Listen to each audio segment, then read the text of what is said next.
Yo, what's up guys, welcome back to the channel, and today I'm going to show you how to make changes to your Geico life insurance policy in 2025. It's going to be a quick one. We're not going to waste too much time on this topic.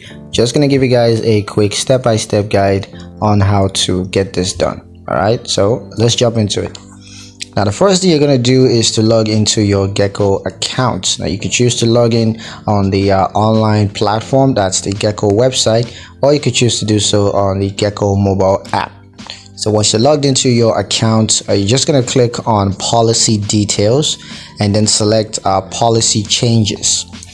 Next, you're going to select the type of change that you want to make.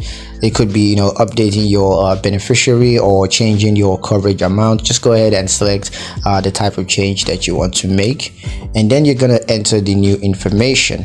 And once that's done, you're going to review the changes just to make sure that it's accurate. And if it is, go ahead and click save to make the changes permanent to your policy.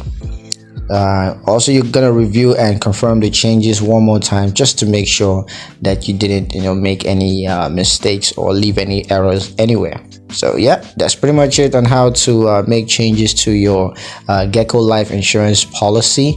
I hope you guys liked the video. Hope you found the information useful enough. If you did, like the video, comment down below, let me know what you thought. Share the video with your friends, and subscribe to the channel if you haven't done so already. And I'll see you guys in the next